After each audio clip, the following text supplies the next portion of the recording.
So we had some big news last night. If you hadn't heard, the Toronto Maple Leafs made themselves a trade with the St. Louis Blues acquiring forward Ryan O'Reilly. There were a lot of other parts involved. It was a three-way deal with the Wild, there were some other names and picks and everything, but essentially the Toronto Maple Leafs made a huge trade and they got a huge name. This is why we're making this video today, because there is still another guy somewhere in Chicago that I feel like we kind of have to start talking about a little bit more now, because earlier in the week, it was the Tarasenko trade from St. Louis to New York. Now it's the Ryan O'Reilly trade from St. Louis to Toronto. The St. Louis Blues have just made two trades that, by proxy, have sort of screwed over one Chicago Blackhawks franchise forward, Patrick Kane, because it was reported earlier this week that the two teams that he would be willing to waive to were the Rangers and the Maple Leafs.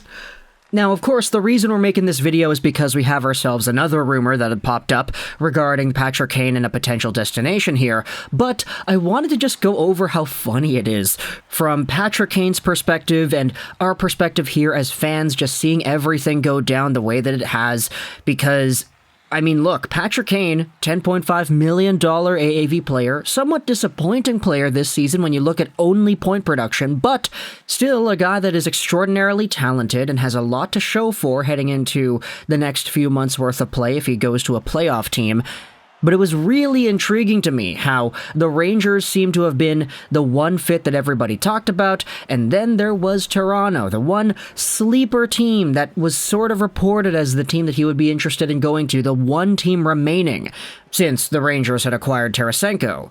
I don't want to make it seem like I really wholeheartedly believed that Patrick Kane to Toronto was going to be a thing, but I just kind of find it funny that the St. Louis Blues are the team that really just puts the stake in that coffin and makes it so that Patrick Kane is probably not going to Toronto at all.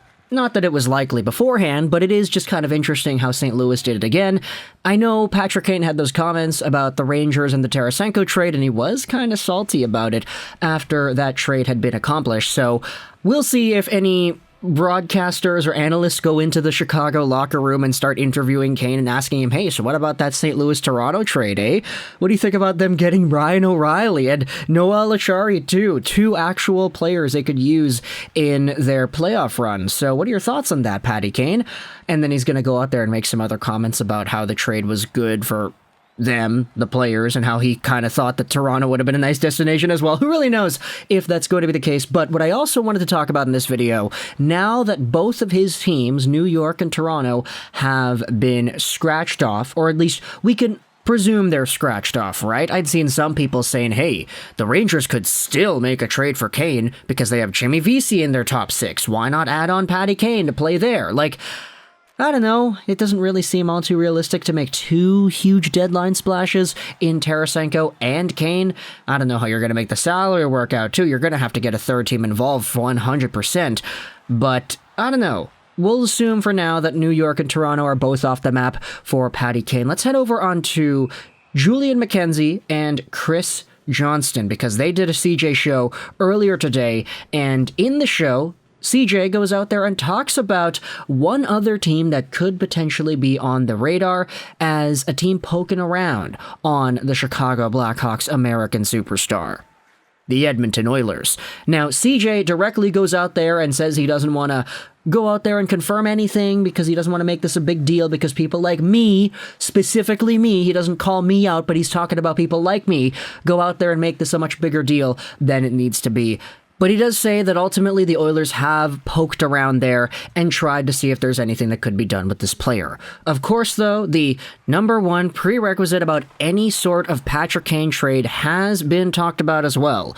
Patty Kane himself has to say yes. He's got a no-move clause, and based off of the way the media is treating this guy, it seems like he's almost being forced to waive it to wherever. But at the end of the day, if he decides, hey, no, sorry, I don't want to go to Edmonton, I don't want to play with McDavid, I don't want to play with Draisaitl, then he has the right to go out there and exercise that no move and stay in Chicago. Now, before we dive into the Oilers conversation, this is actually a pretty interesting sort of idea that I had been seeing thrown itself around on the Blackhawks subreddit of all places, but with the Ryan O'Reilly trade yesterday, I've seen a lot of Chicago fans saying things like, hey, this is actually pretty good for us, because even though it might be more beneficial to this team long-term to trade Kane away, trade Toews away, get some assets, and get some more stuff for our rebuild, at the end of the day, keeping Kane and Toews around would not be a terrible move either. And that's a perspective that I personally don't agree with from a, let's just say, team-building point of view, but sentimentally, I can totally understand why they're saying this, why they'd say, okay, well, if we keep Kane, that wouldn't be the worst thing in the world because Patrick Kane is our franchise guy. If he decides to stay and we're just with Patty Kane for the next few years, sure. Team building perspective, getting younger perspective, getting assets perspective, not great at all. But sentimentally, because Patty Kane means so much to the Blackhawks, there are more and more Hawks fans that I'm seeing that are okay with this Ryan O'Reilly move, pretty much limiting the idea of Kane going to Toronto in the first place because it was reported that the Leafs were an initial destination of his. Now, when it comes to the Edmonton Oilers, this is a team that has been all over the Erik Karlsson conversations recently. We've been seeing so many reports from different NHL insiders and analysts that Erik Karlsson, 3-team trade, Oilers, whatever, this might be the move. But if Patty Kane is also on the menu, then I gotta go out there and start saying, what if the Oilers do the crazy madness play of trying to acquire both of these guys? We had known from earlier reports last year that Patrick Kane was always on the Oilers' radar. There was an entire article that came out, I believe, from Daily Faceoff back in the summer, talking about how the plan A for Edmonton was to get Kane and plan B was to get Kessel or something like that.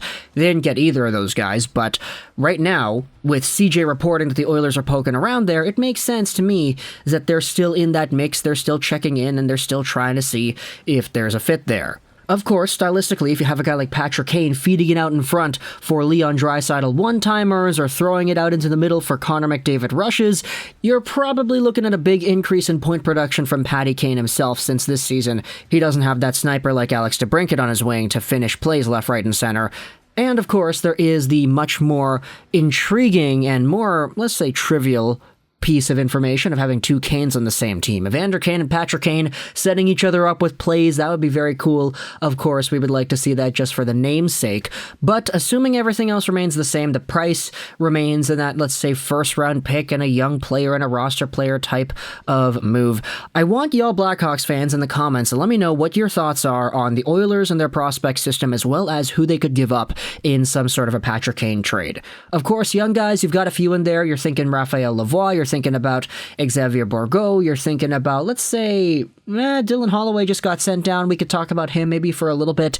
And then draft picks, roster players, there are a few names that could toss themselves in there. But the Oilers right now have so many cap problems with their up and down guys. They're forced to scratch guys they probably would want to keep. Their gymnastics to maneuver around the roster they have today, it's been pretty tight. And so there probably would have to be a third team involved. You're most likely looking at a 75% Kane retained salary situation. And if you do the math on that, 10.5 multiplied by 0.75, that is a cap savings of 7.875 on the dot, which would make the the Edmonton cap hit for Kane at about $2.625 million a year. Do with that information what you will, but either way, let me know your thoughts in the comments section about a Patrick Kane to Edmonton deal, how the Rangers and the Leafs are no longer on the chopping block, they're no longer customers at the restaurant that is the trade deadline, and Patty Kane, this full-course meal of a hockey player, may not be to their interest anymore. Okay, this restaurant analogy has gotten pretty weird. Thoughts in the comment section, though. Either way, all your thoughts. I hope you enjoyed this Juraj 99. And bye.